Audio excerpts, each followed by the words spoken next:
아멘, 아멘. 4장 1절에 보면 오늘 말씀에 나는 하나님 앞과 산 사람과 죽은 사람을 심판하실 그리스도 예수 앞에서 그분의 나타나심과 그분의 나를 두고 엄숙히 명령합니다. 여러분, 이 말씀을 대할 때 우리가 어떤 톤이 주어진다고 생각합니까? 디모데후서는 바울의 마지막 편지로 되어 있습니다. 오늘 이 말씀이 끝나고 나면 바울은 자기가 이 세상을 떠날 때가 된 것을 얘기합니다. 그러면서 이렇게 얘기하죠. 나는 내가 하나님에게 이미 부어드리는 제물로 피를 흘릴 때가 되었다. 세상을 떠날 때가 되었다. 이 말씀 끝나면 자신이 세상을 떠날 때가 됐다고 하는 것을 얘기해 줍니다. 그러니까 다시 올 수 없는 기회, 어쩌면 자신의 마지막이 눈앞에 코끝에 왔다고 하는 것을 바울은 누구보다도 실감하면서 이 말씀을 전하는데, 이 말씀을 전하면서 바울이 이렇게 실감나게 얘기합니다. 심판하실 그리스도 예수 앞에서 우리가 살다 보면 잊어먹는 게 있습니다. 잊어먹는 게 뭐죠? 우리가 마지막에 하나님의 재판정 앞에 설 것이라고 하는 것을 잊어먹고 삽니다. 근데 이것은 참 중요한 말씀입니다. 한국에 요즘 많이 모이는 교회가 어떤 교회인가라고 그 메시지를 한번 제가 나름대로 생각해 봤더니 아주 메시지 자체는 심플합니다. 천국과 지옥, 심판. 사람들이 그런 원초적인 메시지에, 어떻게 보면 원색적인 메시지에 갈급해 있습니다. 왜 그럴까? 사람이 정말 마지막에 하나님 앞에 재판정에 설 것이라고 하는 것을 계속 일깨워주니까 사람들이 정신이 바싹 드는 거죠. 여러분, 혹시 재판정에 서보신 적 있으십니까?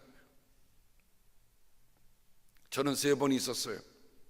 한 번은 증인으로, 한 번은 교통법규에 대한 항소로, 3번째는 배심원 선정에. 한국에는 법정에 갈 일이 없었어요. 근데 미국에는 한 번쯤은 법정에 가야 됩니다. 여러분이 배심원으로라도 가야 되죠.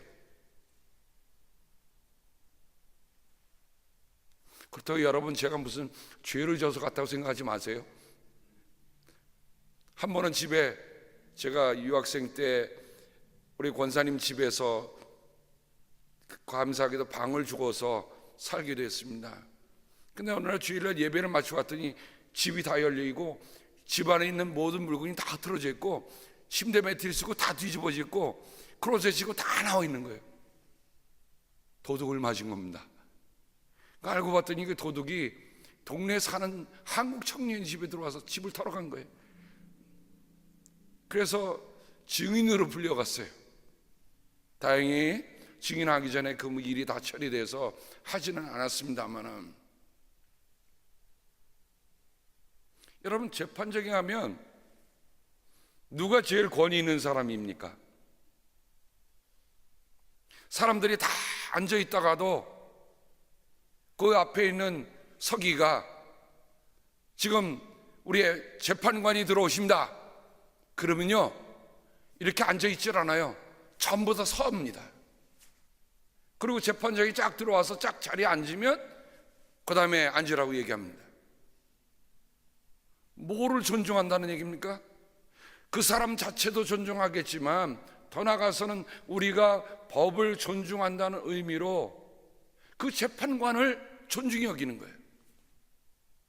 저 재판관이 법을 분명히 잘 다스릴 것이라고 하는 것을 우리가 서서 존중해 주며 맞이하는 겁니다. 지금도 전통적인 교회에서는 목사님이 복음서를 읽을 때는 보통 3가지 말씀을 읽습니다. 구약, 서신, 그리고 복음서, 이렇게 되어 있어요.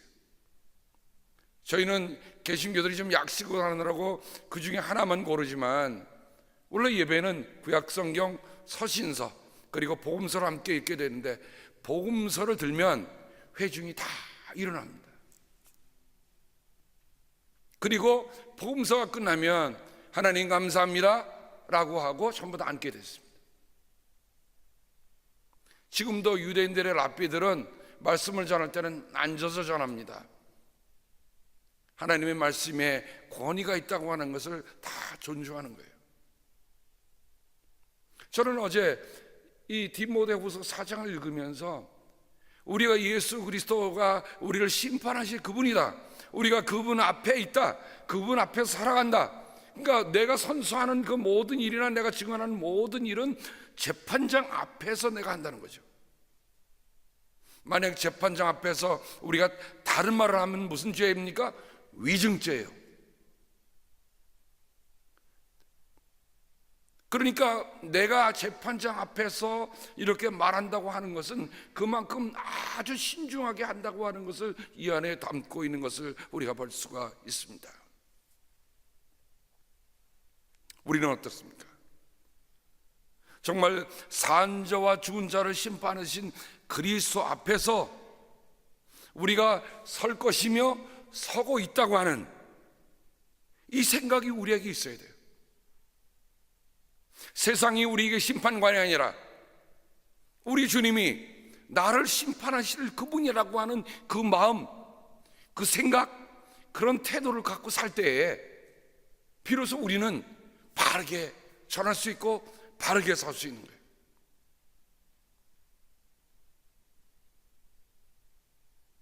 눈에 보이는 세상, 사람들에게 눈에 보이면서 이렇게 대충 얼버무리면서 할 수 있을지는 모르지만, 우리가 하는 모든 일 하나하나, 우리가 하는 말 하나하나, 우리가 주님 앞에서 해명해야 할 때가 오는 것입니다. 이걸 잊지 말아야 돼요. 우리가 하나님의 재판장에 선다는 거 잊지 말아야 돼요. 여러분이 만약에 그 느낌을 갖지 못한다면 오늘이라도 신청하세요. 내가 재판장 앞에 가서 한번 체험해 보겠습니다. 아무리 잘나고 똑똑한 사람이 소용이 없어요. 배심원이 쫙 있으면 변호사, 검사, 그리고 재판장 셋이서 변론하기 시작합니다. 이 사람이 배심원으로 합당한가 안 한가, 당신이 이 케이스에 혹시 당신이 이런 일을 유사한 경험을 해서 피해를 당한 일이 있는가. 배심원 선정 과정이요, 그거 쉽지 않더라고요. 하루 종일 꼬박 앉아 있어 갖고 그 배심원 하는데, 저는 그때 보면서 그 재판장의 권위가 얼마나 대단한 것인가 하는 것을 체험했어요. 그러면 하나님이 산자가 죽은 자를 심판하실 예수 그리스도라고 하셨는데, 재판관은요 우리의 생명과 죽음을 판가름할 수 있는 분은 아니에요. 물론 사안이 아주 험악한 사안이어서 심판관이 사형을 언도할 수는 있지만,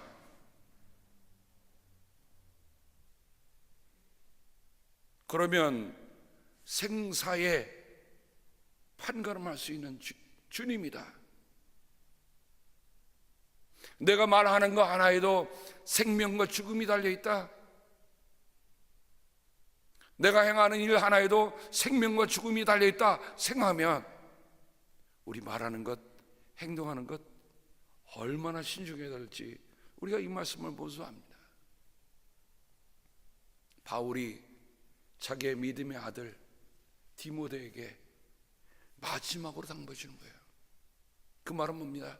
아들아, 정신 차려라.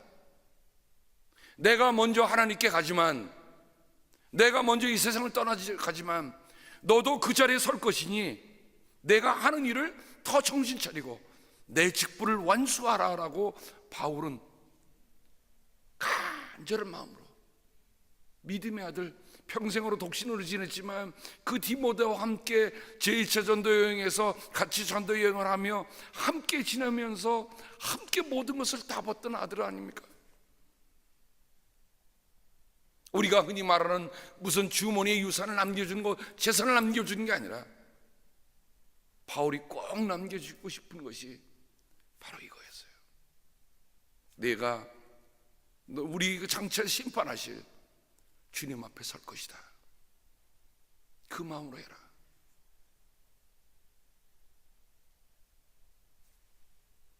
어제 감독님들과 캐비넷이 모이는 곳에서 전화가 왔어요. 제가 미팅이 있어서 나중에 미스드콜을 해서 전화드렸더니 빨리 감리사님에게 전화를 하라 그러는 거예요. 이맘때쯤 되면 대다수 전화를 안 받지만 올해도 목회자들이 이동이 있어서 전화가 온 겁니다. 그러면서 이렇게 얘기하는 게 감리사님이, 너 거기서 몇 년 있었느냐? 18년 있었다. 아니 17년에는 half. 너 거기서 리타이어 할 수 있느냐? 몇 년 남았냐? 그래서 한 15년 남았다. 나 풀리 72세까지 할 거다. 그럼 거기 있을 거냐? 딴 데로 옮겨야 되는 거 아니냐? 이런 식으로 얘기를 하는 거예요. 그래서 지금 있는 곳에는 지금 새로운 일들이 있다. 내가 할 일이 있다. I want to stay. 좀 뽑아가려고 하지 말고 스테이하게 해달라. 여러분, 왜 제가 목회하면서 문제가 없고 왜 어려움이 없겠습니까?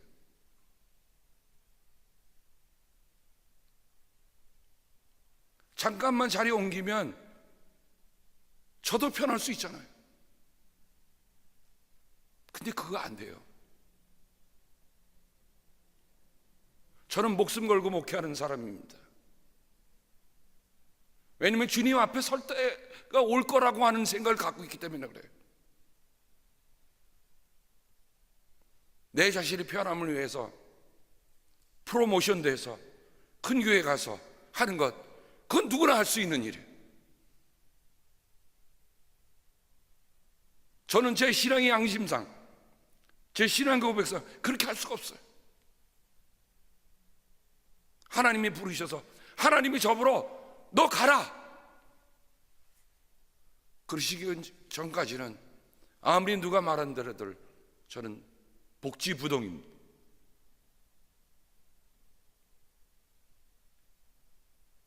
성도들에게는 여러분, 이곳이 여러분의 마지막 곳입니다. 여러분이 마지막 섬기할 것입니다. 우리 함께 섬깁시다. 만약에 이렇게 얘기해 놓고 저만 쏙 나가면 그것처럼 심한 배신감을 누가 느끼겠어요? 성도 여러분에게 부탁을 드립니다. 여기 있는 이 부족한 종이 캐비넷에서 얘기되지 않도록 여러분이 한 영혼들을 전도하여 이 자리를 채워주시길 바랍니다. 잘하는 증거가 보이면 왜 데려가라고 그러겠어요?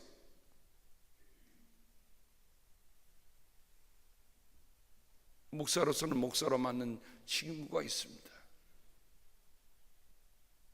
그 직무를 다 하는 게 어느 때는 숨이 턱턱 막힐 때가 있어요. 말씀을 전하면서 말씀을 살아야 되는데 말씀 하나하나 보면서 그 말씀 속에 담겨있는 깊은 뜻을 새기고 또 새기는 일들이 제 직무 아닙니까? 그러면 그 말씀을 받아서 살 우리들의 책임이 있어요. 그게 우리의 직무예요.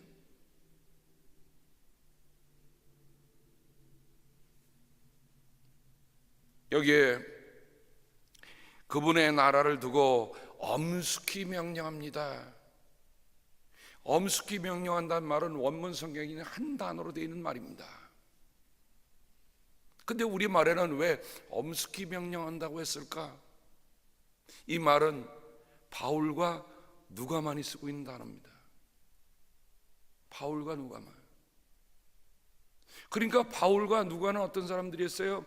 선교를 위해서 최선을 다 끝까지 달려간 사람들 아닙니까? 근데 왜 엄숙히 명령한다는 말을 썼을까? 영어로 보면 I charge, I solemnly urge you, I give you this charge.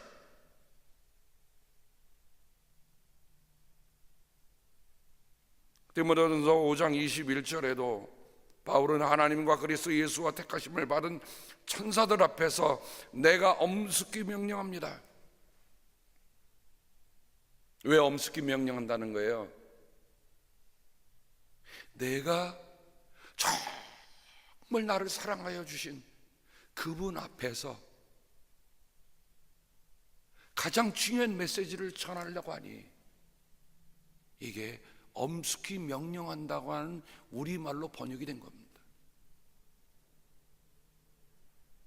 그만큼 중요하다는 거예요. 내가 선 자리가 중요하다는 겁니다. 내가 말하는 그 내용이 중요하다는 얘기를 그 앞에서 해주고 있는 겁니다. 그대는 편견 없이 이것들을 지키고 어떤 일이든지 공평하게 처리하십시오. 편견 없이 지키고 공평하게 처리하라, 이것을 엄숙히 명령한다고 디모데전서 5장 21절에. 그러니까 디모데전서에도 바울은 이 말을 디모데에게 해주고 있는 겁니다. 디모데전서 6장 13절에도 나는 만물에게 생명을 주시는 하나님 앞과 본디오 빌라도에게 훌륭하게 증언하신 그리스도 예수 앞에서 그에게 명령합니다.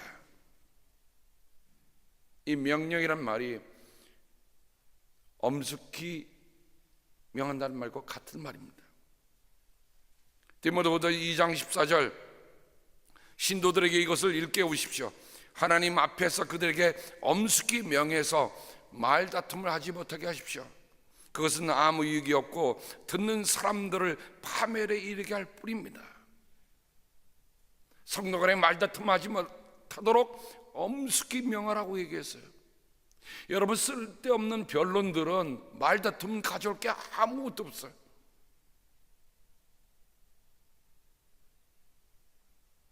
그것이 유익이 없고 듣는 사람들을 파멸에 이르게 할 뿐이단 말이죠. 교회는 수군대는 말이 있어서는 안 돼요. 교회는 기도하는 소리만 들리면 돼. 교회는 찬송하는 소리만 들리면 돼. 무슨 문제가 생기면 우리 기도하십시다, 기도하면 돼요. 우리가 하나님 앞에서 살아가는 사람들이잖아. 우리가 수근수근거리고 우리가 머리를 모은다고 하나님이 우리에게 하시는 것보다 더 잘할 수 있습니까? 없어요. 그럴 수 없어요. 오히려 분열을 일으키는 수근거림들은 교회에서는 그쳐야 돼요.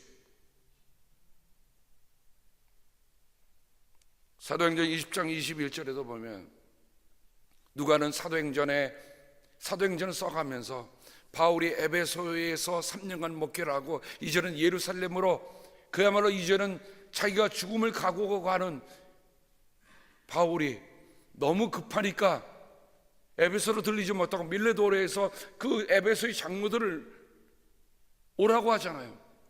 사도행전 20장에 나타난 바울의 고별 설교입니다. 바울이 가장 오랫동안 머문 곳이 에베소예요. 3년간. 그만큼 혼신을 다해서 목회한 곳입니다. 그 내용은 한번 쭉 읽으면 좋겠는데 여러분 다시 한번 읽어보세요. 사람이 성경에 나타난 마지막 설교, 마지막 유언들을 한번 우리가 쭉 읽다 보면 정말 달라져요. 야, 정말 신앙 앞에서 우리가 살아가는 신앙이 그냥 살아갈 신앙이 아니라 어떻게 살아야 한다는 것을 우리가 깊이 나눌 수 있습니다. 나는 유대 사람에게나 그리스 사람에게나 똑같이 회개하고 하나님께로 돌아올 것과 우리 주 예수를 믿을 것을 엄숙히 증언하였습니다. 여기는 엄숙히 증언하였다는 말을 씁니다. 이 말의 원뜻을 찾아보면 이 테스티모니라고 하는 말이 말투스라는 말과 같은 뜻을 갖고 있어요. 여러분, 증언이라는 말은 순교와 같은 뜻을 가지고 있습니다. 바울이 이 단어를 여기 쓴 거예요. 엄숙히 명한다고 하는 것은 순교자의 자세로 말한다는 거예요. 내가 재판장 앞에서 증인으로 말하는 겁니다. 제가 말씀드렸어요. 재판정 앞에서 하는 모든 말은 법적인 증거를 갖고 있는 겁니다. 그래서 만약에 위증을 하면 위증에 합당한 처벌을 받게 돼 있어요. 그러니 허투루 함부로 생각 없이 말할 수 있는 것이 아닙니다. 이것이 엄숙히 증언하는 것은 엄숙히 명한다는 말이 이 안에 담겨 있는 겁니다. 사도행전 28장 23절에도 그들은 바울과 만날 날짜를 정하였다. 그날에 더 많은 사람이 바울의 숙소로 찾아왔다. 그는 아침부터 저녁까지 그들에게 하나님 나라를 엄숙히 증언하고 모세의 율법과 예언자의 말을 가지고 예수에 관하여 그들을 설득하면서 그의 속내를 터놓았다. 사랑하는 성도 여러분, 우리가 예수님을 전할 때는 우리가 하나님의 법정에 서서 우리가 증언자로, 세상에 대해서는 우리가 순교자의 자세로 말씀을 엄숙히 증언해야 하는 겁니다. 왜냐하면 우리가 전하는 그 복음이, 우리가 증언하는 그 증언이 한 사람의 생명을 살릴 수 있다고 하는 마음을 우리가 가져야 돼요. 교회의 숫자를 불리기 위해서 전도하는 거 아니에요, 여러분. 이 복음을 당신이 오늘 받지 않으면 당신의 생과 죽음이 갈릴 것이라고 하는 마음으로 복음을 전해야 돼요. 이게 순교자로 자세로 정하는 거예요. 이게 엄숙히 명령하는 거예요. 이것이 엄숙히 증언하는 거예요. 오늘 교회가 이런 엄숙한 증언, 엄숙한 명령에 귀를 기울여야 할 때입니다. 우리가 사는 이 지역은 한인들이 많이 몰려오고 있습니다. 특별히 시니어들이 많이 몰려오고 계세요. 어디로 가시렵니까? 이곳에서 그저 희희낙낙하다가 갈 곳 모르고 가는 영혼들이 눈에 보이지 않습니까?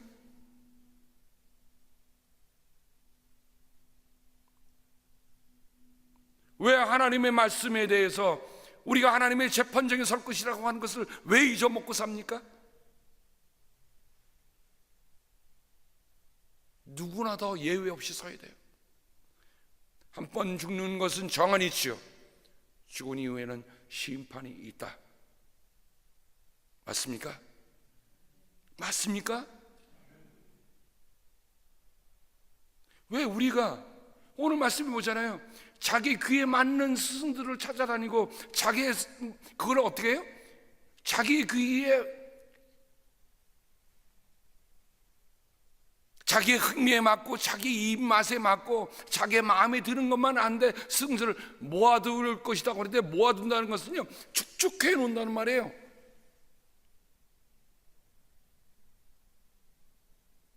하나님의 말씀이 그렇게 약하다는 말입니까? 하나님의 말씀은 한마디만 해도 사람을 살리기도 하고 죽이기도 하는데, 왜 언제부턴가 자기 귀의 입맛에 맞는 사람들만 찾아갖고 쌓아두고 있단 말이에요. 쌓아두고 있다.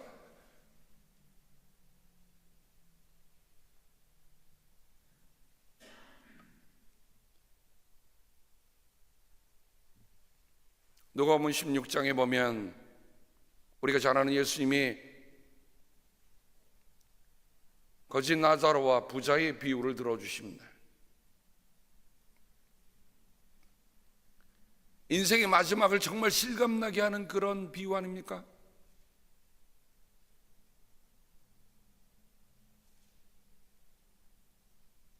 거짓 나사로는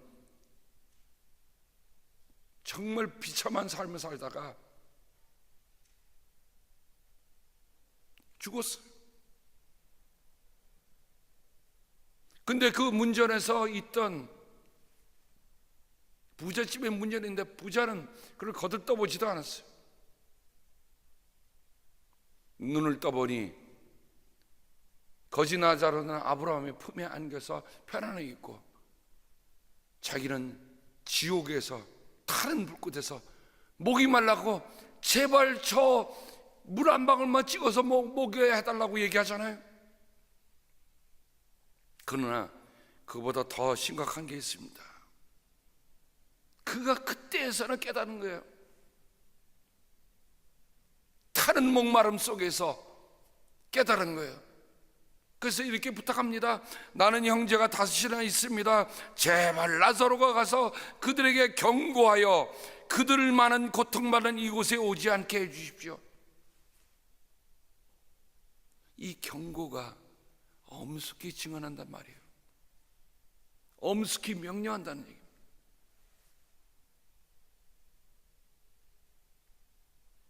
여러분, 천국도 우리가 사모하지만 지옥의 이 고통도 우리가 좀 실감할 수 있어야 돼. 그래야 거기를 안 가려고 하지. 예수님이 얼마나 간절하게 말씀하신 얘기입니까? 정말 올 곳이 못 된다. 제발 제 5 형제에 가서 저 나사로에게 가서 저들에게 경고해 주십시오. 엄숙히 증언하게 해 주십시오.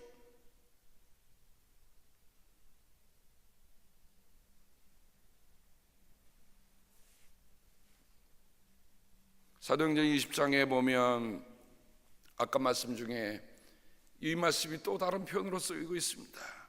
다만 내가 하는 것은 성령이 내게 일러주시는 것뿐인데 어느 도시에든지 투옥과 환난이 나를 기다리고 있다는 것입니다.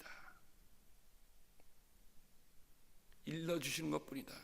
여러분, 성령이 일러주시는 거는요 옵션이 아니에요. 이래도 되고 저래도 되는 게 아니에요. 엄숙히 우리에게 명령하시는 겁니다. 우리말에는 일러주시는 것뿐인데 라고 얘기했지만 원뜻은 같은 말입니다. 성령이 우리에게 무엇을 일러주시는가, 무엇을 명령하시는가, 바울은 듣고 살았어요.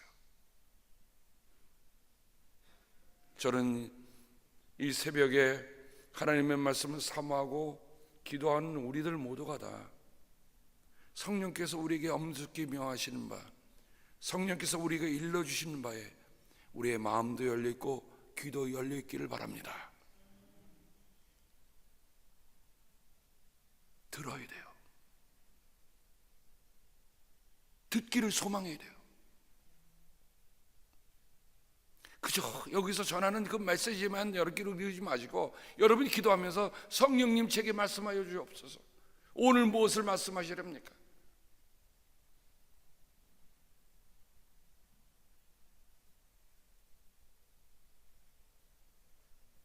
그러나 내가 나의 달려갈 길을 다 달리고 주 예수께 받은 사명 곧 하나님의 은혜의 복음을 증언하는 일을 다 하기만 하면 나는 내 목숨이 조금 더 아깝지 않습니다. 복음을 증언하는 일을, 이게 말씀드린 같은 말입니다.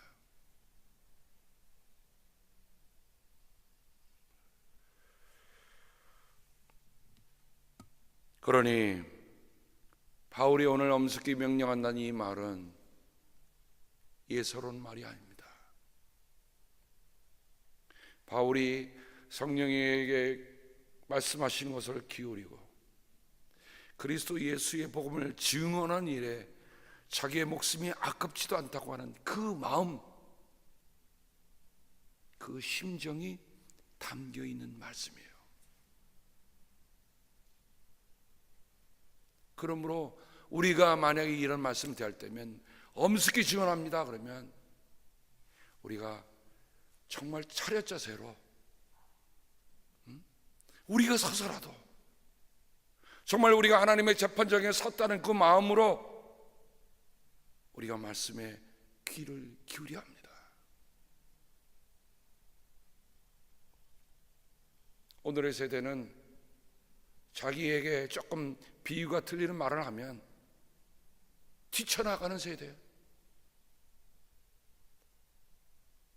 사랑하는 성도 여러분에게 권합니다. 하나님의 말씀이 때때로는 내 마음을 후빌 수도 있어요. 내 비위를 거슬 수도 있습니다. 그러나 그게 하나님의 말씀이면 내가 손해를 보는 한이 있다 할지라도, 내게 불편함이 있다 할지라도 그 말씀을 따라 살아가야 합니다. 그게 사는 길이에요.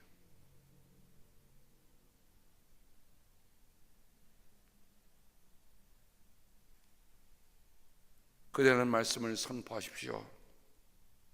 기회가 좋든지 나쁜지 꾸준하게 힘쓰십시오. 끝까지 참고 가르치면서 책망하고 경계하고 권면하십시오. 저는 이 말씀을 보면서 왜 바울이 세 가지 말, 책망, 경계, 권면을 했을까? 책망이란 말은 죄를 깨닫게 한다는 말입니다. 이것은 죄입니다 라는 것을 분명히 깨닫게 하는 겁니다. 사랑하는 성도 여러분, 두 마음 품지 마시기 바랍니다. 그건 죄입니다.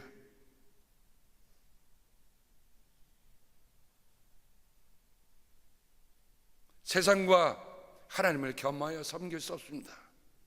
그건 죄입니다.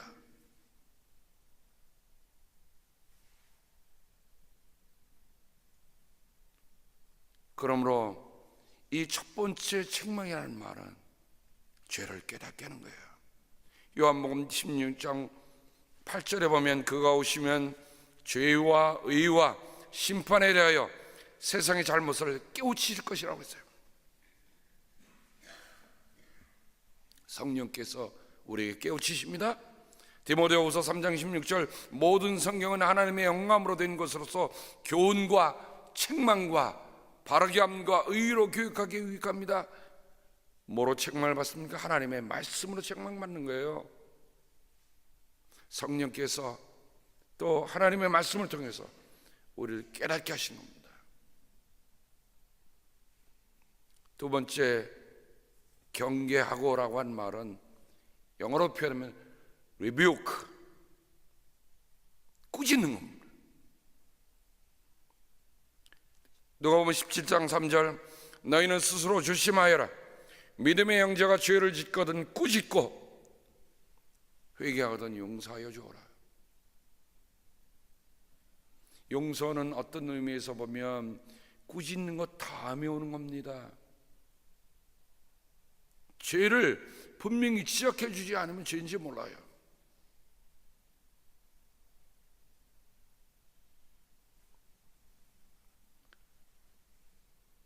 제가 우리 성도님들에게 두 마음 품지 말라는 얘기 몇 번 얘기했습니다.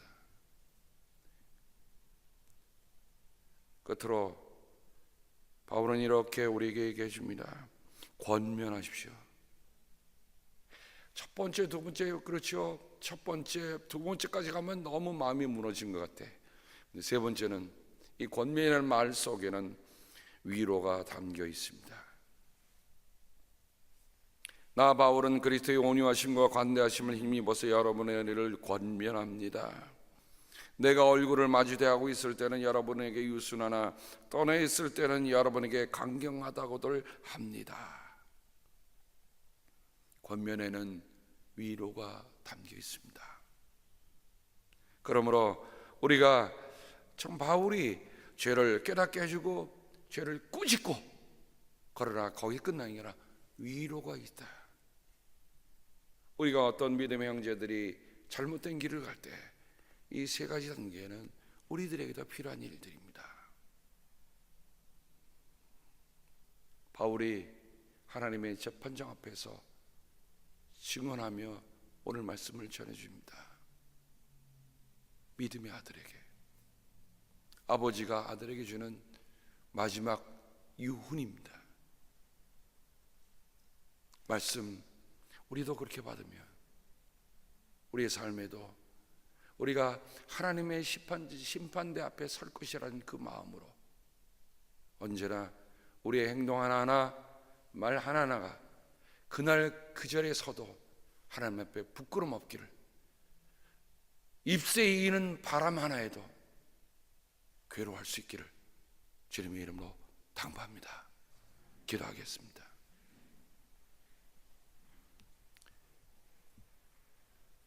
하나님 아버지, 저도 늘 긴장감을 가지고 삽니다.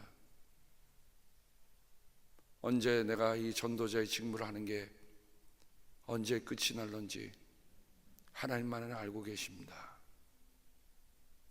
그러나 이 순간순간들이 내게 마지막일 수 있다고 하는 그런 마음이 있어서 때때로는 아버지 하나님이여 목소리를 높여가며 마음에 끓는 심정으로 말씀을 전할 때가 아버지 하나님이여 있음을 주님은 아십니다.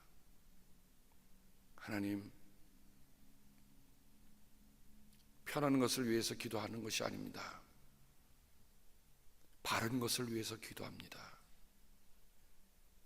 우리들 모두가 다 하나님의 바른 말씀 앞에 바르게 살도록 아버지여 도와 주시옵소서. 주님께서 복을 주시고 지켜주시며 밝은 얼굴로 대해주시며 은혜를 베풀어 주시고 주님께서 고이 보이셔서 평화 주시기를 성부와 성자와 성령의 이름 받들어 간절히 축원하옵나이다. 아멘.